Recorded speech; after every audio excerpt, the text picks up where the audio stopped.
Hi, I'm Dennis Litkin, and I'm the author of Paradise in My Yard, the Garden Design Guide. Today, I'll be showing you how to protect a Musa basjoo banana tree for the winter in Zone 7. Now let's take a look. As you can see, my Musa basjoo banana tree is very tall this year, maybe like 18 feet tall. And it's already been hit by the frost this year, so all the leaves are brown. We're ready to clean it up for the winter.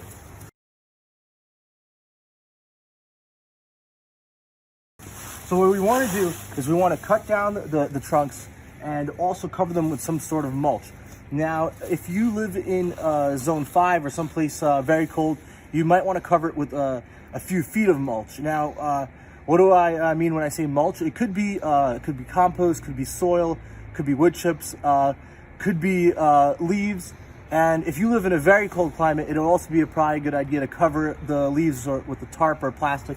But here in Zone 7, even if I don't protect it, it'll come back. But if I do protect it, the main trunks will come back from the previous year and keep growing.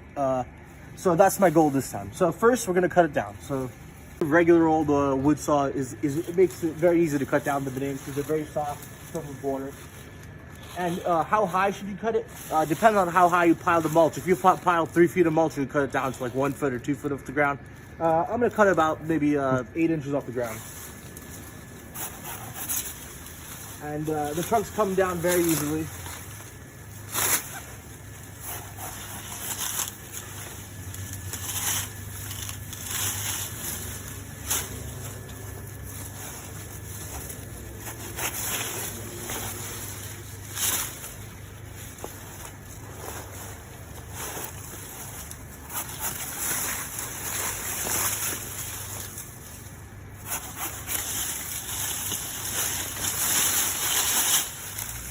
That was easy.